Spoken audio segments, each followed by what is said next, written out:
नमस्कार बच्चों, ई हिंदी शाला में एक बार फिर से आप सभी का स्वागत है। आज हम पढ़ेंगे पाठ अपूर्व अनुभव, जिसे लिखा है तेत्सुको कुरियानागी ने और ये मूलतः जापानी भाषा में लिखा गया था और इसका अनुवाद किया है पूर्वा यागी कुशवाहा ने। ये एक संस्मरण है और इसकी लेखिका के बारे में चलिए सबसे पहले जान लेते हैं। बच्चों, ये है तेत्सुको कुरियानागी, इस पाठ की लेखिका। तोतो-चान विश्व साहित्य की एक अनमोल निधि है, यानी अनमोल खजाना है, जिसे मूलतः जापानी भाषा में लिखा गया और बाद में जाकर इसका अनेक भाषाओं में अनुवाद हुआ। ये कहानी है एक ऐसी अद्भुत पाठशाला की और उसमें पढ़ने वाले बच्चों की, जिनके लिए रेल के डिब्बे कक्षाएं थीं। गहरी जड़ों वाले पेड़ पाठशाला का गेट थे और पेड़ की डालियां बच्चों के खेलने के कोने। इस अनोखे स्कूल के संस्थापक थे श्री कोबायाशी। तोतो-चान की लेखिका यानी तेत्सुको कुरियानागी स्वयं इसी स्कूल की छात्रा थीं। उन्हीं के बचपन के अनुभवों पर आधारित है ये पुस्तक, जिसका नाम है तोतो-चान। आज जो पाठ हम पढ़ने जा रहे हैं, अपूर्व अनुभव, ये इसी पुस्तक का एक अंश है, यानी हिस्सा है। जो कहानी है तोतो-चान और यासुकी-चान की, दोनों के साहस की। आइए पढ़ते हैं, देखते हैं उन्होंने ऐसा कौन सा काम किया जिसके कारण ये कहानी इतनी प्रसिद्ध हुई। सभागार में शिविर लगने के 2 दिन बाद तोतो-चान के लिए बड़ा साहस करने का दिन आया। इस दिन उसे यासुकी-चान से मिलना था। इस भेद का पता ना तो तोतो-चान के माता पिता को था और ना ही यासुकी-चान के। उसने यासुकी-चान को अपने पेड़ पर चढ़ने का न्योता दिया था। अब सभागार में शिविर लगा है, यानी ऑडिटोरियम है वहां पर उनके स्कूल में, वहां कोई कैंप लगा है और तोतो-चान को बड़ा मौका मिला जिस दिन उसे एक बहुत ही साहसपूर्ण काम करना है। उसने अपने मित्र यासुकी-चान को बुलाया है अपने पेड़ पर चढ़ने के लिए। अब क्या खास बात है इसमें, आइए जानते हैं। तोमोए में हर एक बच्चा बाग के एक एक पेड़ को अपने खुद के चढ़ने का पेड़ मानता था। तोतो-चान का पेड़ मैदान के बाहरी हिस्से में कोहिनबुत्सु जाने वाली सड़क के पास था। बड़ा सा पेड़ था उसका। चढ़ने जाओ तो पैर फिसल फिसल जाते, पर ठीक से चढ़ने पर जमीन से कोई 6 फुट की ऊंचाई पर एक द्विशाखा तक पहुंचा जा सकता था। बिल्कुल किसी झूले के जैसी आरामदेह जगह थी। तोतो-चान अक्सर खाने की छुट्टी के समय या फिर स्कूल के बाद ऊपर चढ़ी मिलती। वहां से वह सामने दूर तक ऊपर आकाश को या फिर नीचे सड़क पर चलते हुए लोगों को देखा करती थी। अब तोमोए नामक जगह है जहां पर एक बड़ा सा बाग है। वहां पर बहुत सारे पेड़ हैं। हर बच्चा एक एक पेड़ को अपना पेड़ मानता है और तोतो-चान का भी एक पेड़ है जो कि बहुत ऊंचा पेड़ है। 6 फुट की ऊंचाई पर वहां 2 शाखाएं इस तरह से हैं जिस तरह से एक झूला झूला जाने वाली जगह होती है। तो तोतो-चान को वो बहुत पसंद है। वो अक्सर खाने की छुट्टी के समय या फिर स्कूल के बाद ऊपर चढ़कर आसमान को या फिर सड़क पर चलते लोगों को देखती रहती है। बच्चे अपने अपने पेड़ को निजी संपत्ति मानते।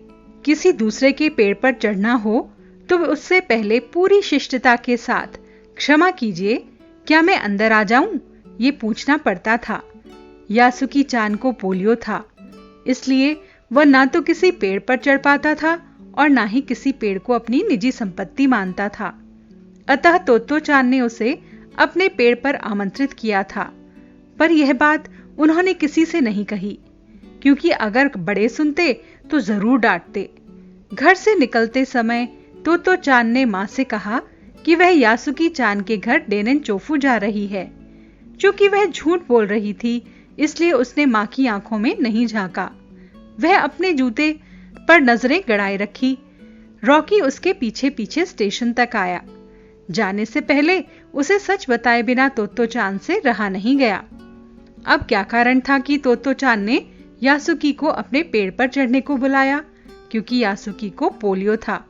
यासुकी सही ढंग से चल नहीं पाता था, उसका एक पैर और एक हाथ खराब था। इसलिए तोतो चाहती थी कि उसका जो मित्र यासुकी है वो भी ऊपर पेड़ पर चढ़कर देखे कि ऊपर से दुनिया कैसी दिखाई देती है। लेकिन उसने ये बात किसी को नहीं बताई, क्योंकि इसके कारण उसे डांट पड़ सकती थी, क्योंकि बड़ा जोखिम भरा काम था, ये खतरा उठाने वाला काम था। इसलिए वो झूठ बोलकर माँ से अपने मित्र के पास जा रही थी। तो वो झूठ बोल रही थी, इसलिए अपनी माँ को की आंखों में नहीं देख रही थी, क्योंकि बच्चों जब अक्सर हम झूठ बोलते हैं तो हम आंखों में नहीं देखते, हमें डर होता है कि हमारा झूठ पकड़ा न जाए। लेकिन उससे सच बताए बिना रहा भी नहीं गया। उसका कुत्ता रॉकी था जो स्टेशन तक उसके पीछे पीछे जाने लगा। तो उसने रॉकी को सच बात बता दी और उसने बताया कि वो यासुकी चान को अपने पेड़ पर चढ़ाने जा रही है। मैं यासुकी को अपने पेड़ पर चढ़ने देने वाली हूँ, उसने बताया। तब तोतो चान स्कूल पहुंची तो रेल का पास उसके गले के आसपास हवा में उड़ रहा था। यासुकी चान उसे मैदान में क्यारियों के पास मिला। गर्मी की छुट्टियों के कारण सब सूना पड़ा था। यासुकी चान उससे कुल जमा 1 वर्ष ही बड़ा था, पर तोतो चान को वह अपने से बहुत बड़ा लगता था। जैसे ही यासुकी चान ने तोतो चान को देखा, वह पैर घसीटता हुआ उसकी ओर बढ़ा।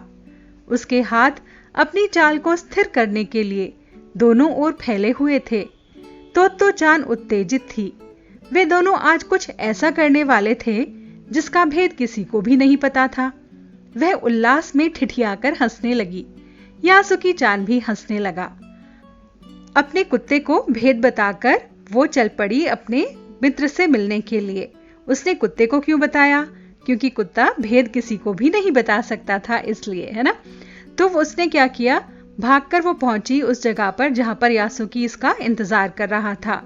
गर्मी बहुत ज्यादा थी, सभी जगह सुनसान पड़ा हुआ था, किसी की आवाज नहीं आ रही थी। उस समय जब उसने यासुकी को देखा तो यासुकी खुश होकर उसकी तरफ बढ़ने लगा। उसका एक पैर जो खराब था वो उसे घसीटता हुआ आगे बढ़ रहा था और अपने आप को गिरने से बचाने के लिए उसने अपने दोनों हाथ दोनों तरफ फैलाए हुए थे। अब एक दूसरे को देखकर वो बड़े खुश हुए, क्योंकि उन्होंने जो काम करना था आज उसके बारे में किसी को नहीं पता था, तो उसमें उन्हें बड़ा आनंद आ रहा था।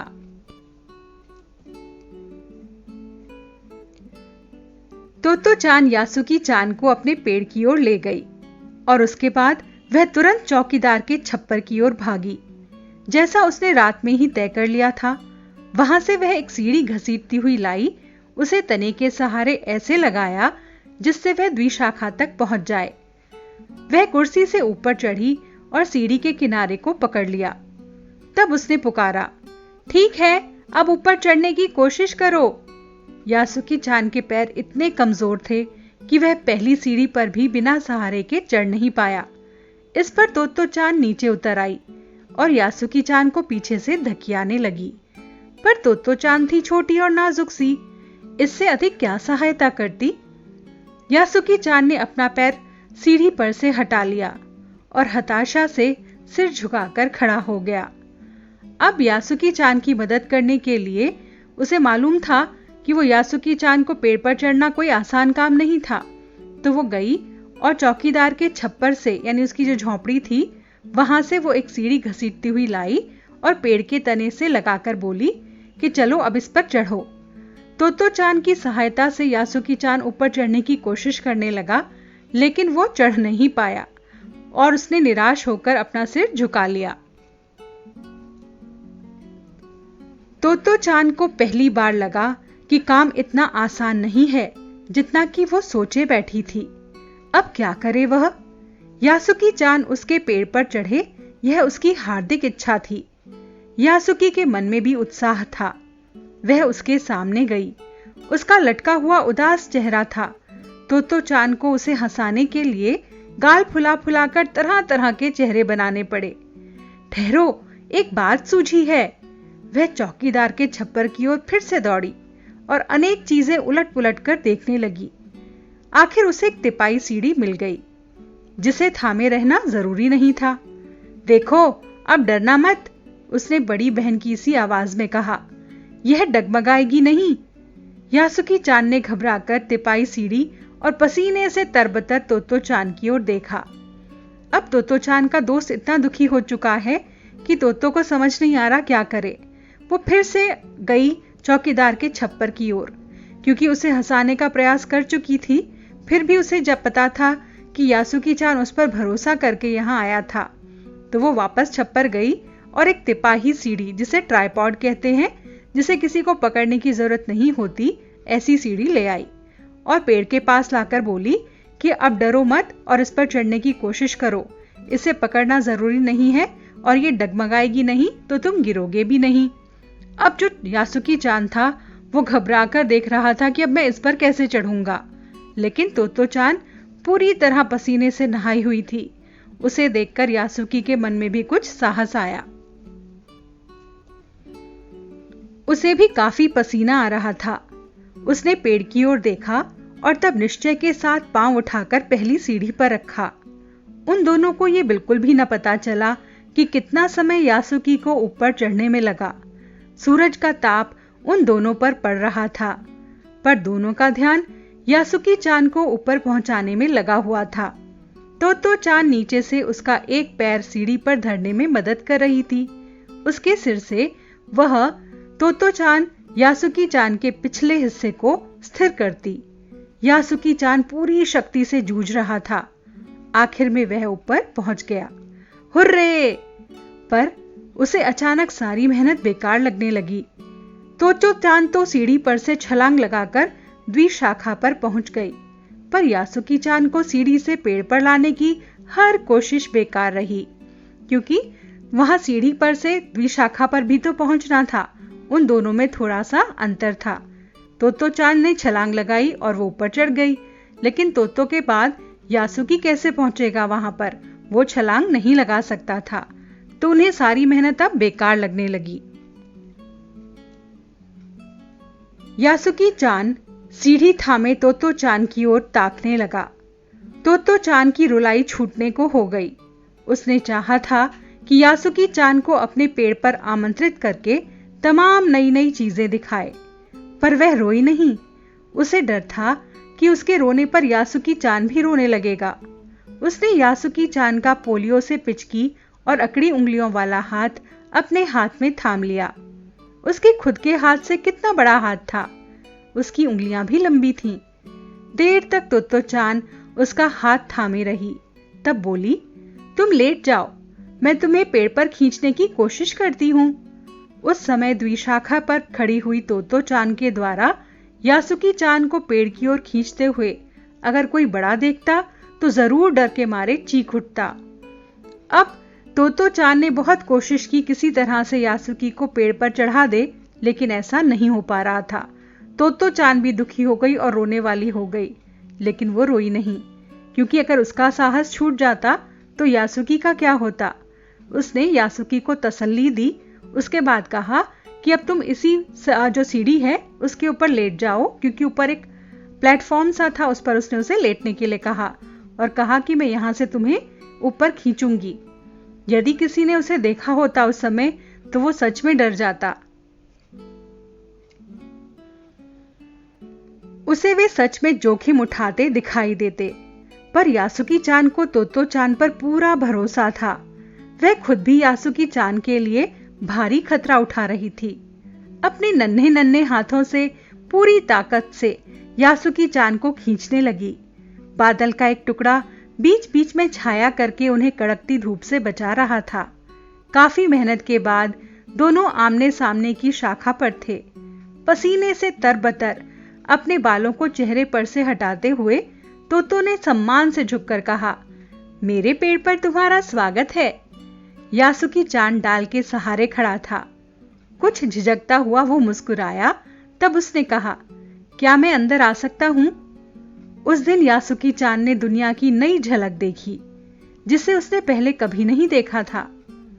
अब इस समय तोतो-चान ने पूरी ताकत के साथ उसे ऊपर खींचा और द्विशाखा पर चढ़ा दिया। उस समय मानो जो प्रकृति थी यानी नेचर उन दोनों का साथ दे रही थी। गर्मी से बचाने के लिए बादल के टुकड़े बीच में आकर उन्हें छाया दे देते थे, और किसी तरह से यासुकी को उसने पेड़ पर पहुंचा ही दिया और उसका स्वागत करते हुए कहा कि तुम आओ, मेरे पेड़ पर तुम्हारा स्वागत है। तो इस समय जो यासुकी-चान था उसे लग रहा था कि शायद ये बिल्कुल ही अनोखी दुनिया है जो ऊंचाई से वो देख रहा था, क्योंकि जो बच्चा सही से चल भी नहीं सकता था, उसके लिए पेड़ पर चढ़ना बहुत बड़ी बात थी। आज वो ऊपर से दुनिया की अनोखी झलक देख रहा था। तो ऐसा होता है पेड़ पर चढ़ना, यासुकी-चान ने खुश होते हुए कहा। वे बड़ी देर तक पेड़ पर बैठे बैठे इधर उधर की बातें करते रहे, गप्पे लड़ाते रहे। मेरी बहन अमेरिका में है, उसने बताया कि वहां एक चीज होती है, टेलीविजन। यासुकी-चान उमंग से भरा हुआ बता रहा था। वह कहती है कि जब वह जापान में आएगा तो हम घर बैठे बैठे सूमो कुश्ती देख सकेंगे।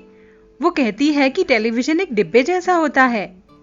तोतो-चान उस समय तो समझ नहीं पाई कि यासुकी-चान के लिए, जो कहीं भी दूर तक चल नहीं सकता था, घर पर बैठे हुए चीजों को देख लेने के क्या मायने होंगे। वह तो यही सोच रही थी कि सूमो पहलवान घर में रखे हुए किसी डब्बे में कैसे समा जाएंगे। उनका आकार तो बहुत बड़ा होता है। पर बात उसे बड़ी लुभावनी लगी। अब यहाँ दोनों बैठकर आराम से बातें कर रहे हैं। यासुकी बता रहा है कि उसकी बहन अमेरिका में रहती है और उसने बताया है टेलीविजन होती है एक डिब्बे जैसी चीज जिसमें सभी कुछ देखा जा सकता है, और जब वो जापान में आएगा तो उसमें हम सूमो पहलवानों की कुश्ती देखा करेंगे। बच्चों, सूमो पहलवान बहुत मोटे और बहुत बड़े आकार के होते हैं, तो तोतो-चान को समझ नहीं आ रहा था कि वो एक छोटे से डब्बे में कैसे आ जाएंगे। और उसे ये भी बात नहीं पता थी कि जो यासुकी-चान है, जब वो घर पर बैठे बैठे पूरी दुनिया की झलक उस डिब्बे में देख सकेगा तो उसके लिए वो कितना महत्वपूर्ण होगा। उन दिनों टेलीविजन के बारे में कोई भी नहीं जानता था। पहले पहल यासुकी-चान ने ही तोतो-चान को इसके बारे में बताया था। उस दिन पेड़ मानो गीत गा रहे थे। दोनों बेहद खुश थे। यासुकी-चान के लिए पेड़ पर चढ़ने का यह पहला और अंतिम मौका था। अब बच्चों, ऐसा क्यों कहा गया कि यह पहला और अंतिम मौका था? शायद इसलिए कि शायद उसे पेड़ से नीचे उतारने के लिए तोतो को बड़ों की सहायता लेनी पड़ी होगी, और यह भी हो सकता है कि इस बात के लिए उसे डांट भी पड़ी हो। तो तोतो-चान के साथ ही वो पेड़ पर चढ़ पाया, और उसके बाद शायद किसी ने उसे पेड़ पर नहीं चढ़ाया होगा। तो जैसा कि आपको बताया, इस पाठ की लेखिका हैं तेत्सुको कुरियानागी और अनुवादिका हैं पूर्वा यागे कुशवाहा। तो कैसा लगा आपको पाठ? इस पाठ के हमने प्रश्नोत्तर, शब्दार्थ इत्यादि पहले ही वीडियो में डाले हुए हैं। लिंक डिस्क्रिप्शन बॉक्स में दिया गया है। तो यदि आपको वीडियो पसंद आया तो शेयर और सब्सक्राइब करना मत भूलिएगा। नए वीडियो के साथ शीघ्र ही आपसे फिर से मुलाकात होगी। तब तक के लिए आपसे विदा चाहते हैं। विदा।